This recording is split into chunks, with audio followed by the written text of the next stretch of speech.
प्रिय मित्रों, good morning सबको, वेरी गुड मॉर्निंग सबको, नमस्कार सबको, राधे राधे सबको, जय श्री कृष्ण। अपन कर रहे हैं क्लास 10 का चैप्टर नंबर 4 जिसका नाम है क्वाड्रेटिक इक्वेशन, जिसको अपन हिंदी में बोलते हैं द्विघात समीकरण। इसका अपन बेसिक जानकारी प्राप्त करेंगे, उसके बाद क्वेश्चन करेंगे। द्विघात समीकरण क्या होता है, इसका स्टैंडर्ड फॉर्म क्या होता है, इसके मूल क्या होता है, इसके गुणनखंड क्या होता है, इसके कांस्टेंट पद क्या होता है, ये सब बातें अपन परिभाषा से स्टार्ट करेंगे। तो देखो, सबसे पहले क्लास 10 का चैप्टर नंबर 4 अध्याय नंबर 4 द्विघात समीकरण, इसको क्वाड्रेटिक इक्वेशन बोलते हैं। द्विघात समीकरण क्वाड्रेटिक इक्वेशन की परिभाषा ऐसा समीकरण जिसमें अज्ञात राशि x y z हो तो सबसे बड़ा घातांक 2 हो तो द्विघात समीकरण अथवा वर्ग समीकरण कहलाता है। इसको अपन वर्ग समीकरण भी बोलते हैं। प्रिय मित्रों, क्या बोलते हैं? वर्ग समीकरण भी बोलते हैं। ये भी चीज ध्यान रखें आप, वर्ग समीकरण अथवा द्विघात समीकरण। इसमें अज्ञात राशि x y z द्विघात समीकरण कहलाता है। ये द्विघात समीकरण का स्टैंडर्ड फॉर्म है ax² + bx + c = 0। यदि b = 0 हो तो द्विघात समीकरण का रूप होगा वो ax² + c = 0 होगा। b का मान 0 हो सकता है लेकिन a का मान 0 नहीं होना चाहिए, ये भी आप ध्यान रखें। चर x में एक द्विघात समीकरण ax² + bx + c = 0 है तो इसके प्रकार इस प्रकार के होता है जहां ABC एक वास्तविक संख्या है, ABC एक रियल नंबर है। ABC क्या है? रियल नंबर है। a नॉट इक्वल टू 0 होना चाहिए। a नॉट इक्वल टू क्या होना चाहिए? 0 होना चाहिए। इसके बाद यदि द्विघाचार्य, अब इसके बाद आता है द्विघाचार्य सूत्र। इसमें प्रिय मित्रों, यदि इस द्विघात समीकरण से गुणनखंड आपको नहीं पता चलना है तो अपन श्री द्विघाचार्य सूत्र का प्रयोग करेंगे। श्री द्विघाचार्य सूत्र जहां द्वारा हल समीकरण ax² + bx + c = 0 a not equal to 0 के लिए जब x के दो मूल हैं तो अपन ax, ये आप सूत्र याद रखोगे, x = ±√b² - 4ac/2a। इसे श्री द्विघाचार्य सूत्र कहते हैं। ये प्लस माइनस में दोनों और शब्द है। इसको और अपन प्लस माइनस में क्या लिख सकते हैं? प्लस वाला b² - 4ac/2a, और ये तो प्लस वाला हो गया, माइनस वाला, और एक है x = -b - b² - 4ac/2। ये प्लस का, वो माइनस, ये भी चीज आप ध्यान रखिए। थैंक यू प्रिय मित्रों। इससे आगे और अपन इसका बेसिक जानकारी एक बार मैं वापस समझा देता हूँ आपको अच्छी तरह से। देखिए, द्विघात समीकरण की परिभाषा ऐसा समीकरण जिसमें अज्ञात राशि x y z क्या हो, x y z हो। अज्ञात राशि का सबसे बड़ा घातांक 2 होना चाहिए, उसकी पावर क्या होनी चाहिए?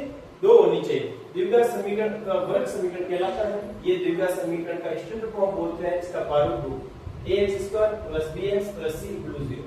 यदि b = 0 हो तो समीकरण का रूप होगा ax² + c = 0 हो। जब x में एक द्विघात समीकरण है तो ax² + bx + c = 0 के प्रकार का होता है जहां abc एक वास्तविक संख्या है। abc क्या है? वास्तविक संख्या है और a नॉट इक्वल टू 0 होना चाहिए। प्रिय मित्रों, आप द्विघात समीकरण चेक करते हो तो आपका ये फॉर्म आ रहा है, कौन सा? ये फॉर्म आ रहा है तो भी आप द्विघात समीकरण मान लो, क्योंकि समीकरण में b = 0 आता है तो भी आप इसको द्विघात समीकरण मान लो। श्री द्विघाचार्य सूत्र, इस समीकरण के गुणनखंड यदि नहीं होते हैं तो हम श्री द्विघाचार्य सूत्र का प्रयोग करेंगे। x² + bx + c = 0 a not equal to 0 होना चाहिए। जब x के लिए मूल हल x ± b² - 4ac√2, ठीक है? तो ये प्लस माइनस में दो सूत्र होते हैं। आप प्लस माइनस यदि गुणनखंड उसके करते हैं तो दो गुणनखंड, एक बार प्लस में हल करना, एक बार माइनस से, तो आपको दो गुणनखंड प्राप्त हो जाएंगे। इसके बाद आगे और अपन देखते हैं प्रिय मित्रों। Thank you. आगे वाला देखिए क्या क्या है पॉइंट।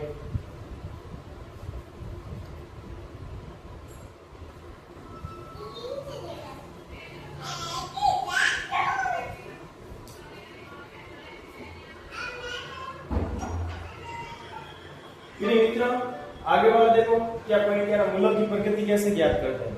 मूलों की प्रकृति ज्ञात करने के लिए अपन क्या करते हैं? मूलों की द्विघात समीकरण ax² + bx + c = 0 के मूलों की प्रकृति b² - 4ac द्वारा निर्धारित होती है। b² - 4ac वाला क्रम हम लेते हैं तब निर्धारित कर सकते हैं कि इसकी मूलों की प्रकृति क्या होगी। इसे द्विघात समीकरण का विविधि कारण कहते हैं। ये राशि b² - 4ac को d या डेल्टा से व्यक्त करते हैं। द्विघात समीकरण ax² + bx + c = 0, a not equal to 0 होना चाहिए। तो देखो तीन कंडीशन आपके काम आएगी। दो भिन्न मूल वास्तविक मूल होते हैं यदि b² - 4ac = 0 होता है। b² - 4ac = 0 आता है तो भिन्न मूल होंगे जो वास्तविक। दो बराबर मूल होते हैं तो यदि b² - 4ac इस क्या होगा तो ग्रेटर देन 0 होगा। क्या होगा? ग्रेटर देन 0 होगा। ये आप थोड़ा अच्छी तरह से देख लीजिए क्या कह रहा है।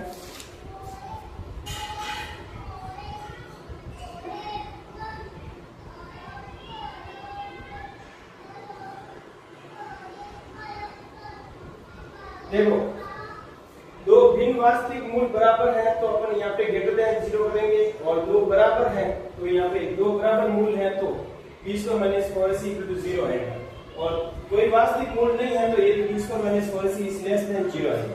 क्या आएगा? लेस देन 0 आएगा। ये चीज आप ध्यान रखें।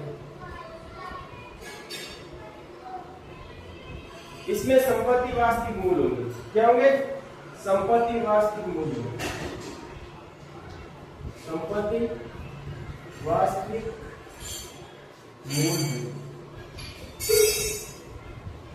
मूल ये चीज याद है। ठीक है ना? एक बार मैं वापिस आपको रिविजन कर देता हूँ। क्या कह रहा है? मूलों की प्रकृति द्विघात समीकरण में ax² + bx + c = 0 के मूलों की प्रकृति b² - 4ac द्वारा निर्धारित होती है। इसे द्विघात समीकरण का विविधीकरण कहते हैं।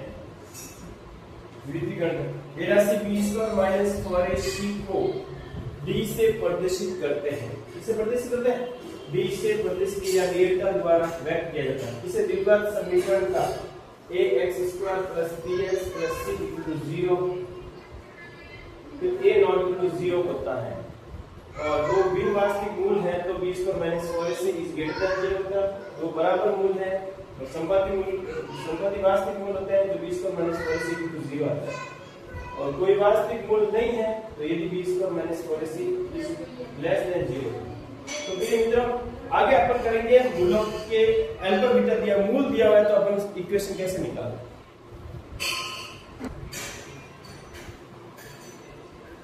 आगे वाला देखिए प्रिय मित्रों, यदि द्विघात समीकरण के मूल अल्फा बीटा दिए हुए हैं और हमें द्विघात समीकरण ज्ञात करना है तो हम निम्न सूत्र का प्रयोग करके द्विघात समीकरण ज्ञात कर सकते हैं। ये भी बात आपको ध्यान रखना है, इंपॉर्टेंट क्वेश्चन है। ये क्वेश्चन आपके 100% लगभग पूछा जाता है, और गुणनखंड वाला मूल ज्ञात करने वाला सूत्र भी क्वेश्चन भी 100% आपके पूछा जाता है, वो भी याद रखें। देखो x² - मूलों का योग into x और मूलों का गुणनफल इक्वल टू 0। मतलब इसको गणित के फॉर्म में कैसे लिखेंगे? इसको गणित के फॉर्म में लिखेंगे x² - अल्फा प्लस बीटा, और ये x plus alpha beta equal to 0। ये चीज आप ध्यान रखें। आपको मूलों का योग अल्फा प्लस बीटा का मान दिया होगा, योग दिया होगा, और इनटू मूलों का गुणनफल भी दिया होगा। तो एग्जांपल के तौर में आपको बता रहा हूँ, देखिए इधर आपको 1/1 दिया, अल्फा प्लस बीटा का मान 1 दिया हुआ, अल्फा इनटू बीटा का मान 1 दिया हुआ, तो अपन कैसे ज्ञात करेंगे? यह x², यह अल्फा प्लस बीटा का मान 1 दिया हुआ इनटू x और इनटू a। तो ये देखो आपको याद हो गया x² माइनस x और प्लस 1, ये आपको एक समीकरण याद है। तो ऐसे आप इक्वल टू 0 भी कह सकते, ठीक है ना? तो ऐसे क्वेश्चन आपको ध्यान रखना चाहिए। ये अल्फा प्लस बीटा का मान दिया हुआ और अल्फा इनटू बीटा का मान। ऐसे भी कह सकते हैं अल्फा प्लस बीटा का मान आपको 1/4 दिया, अल्फा इनटू बीटा का मान 4 दिया या 1 दिया, तो अपन 4 दिया तो कैसे करेंगे, 1 दिया तो कैसे करेंगे? ये सब बातें आपको ध्यान रखनी है। तो देखो x² करेंगे, 4x आ जाएगा, यहाँ x आ जाएगा और यहाँ 4 आएगा, ठीक है? Equal to 0।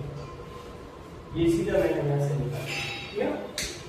तो ये एलसीएम लेके आपको सॉल्व करना है, फिर क्योंकि बटा वाला है तो एलसीएम लेके आपको सॉल्व करना है। जैसे कि देखो मैं आपको ये वाला क्वेश्चन यहाँ पे बता देता हूँ। X square minus alpha plus beta का मान एक्स इंटू और कितना 4 प्लस अब लेंगे 4 आ जाएगा इधर और इधर x और इधर 4 सब 16 ठीक है ना। ये भी कर सकते कोई भी इक्वेशन आप कैसे भी सॉल्व कर सकते हो। तो ये आप थ्योरी के रूप में आप कर सकते हैं, थ्योरी वाले पॉइंट कर लिए ठीक है। तो इसके बाद अपन क्वेश्चन करेंगे। क्वेश्चन क्या पूछेंगे, क्या मूलों की प्रकृति पूछ रहे हैं, क्या मूलों को प्रूव करना या गुणनखंड पूछ रहे हैं, ये सब बातें अपन करेंगे। Thank you, okay, all the best, जय हिंद जय भारत। आगे अपन इसके क्वेश्चन करेंगे द्विघात समीकरण के, क्वाड्रेटिक इक्वेशन के। इंपॉर्टेंट क्वेश्चन बनते हैं 4 नंबर के देखेंगे, बोर्ड एग्जाम के लिए बहुत इंपॉर्टेंट बनते हैं। थैंक यू प्रिय मित्रों, ओके, ऑल द बेस्ट।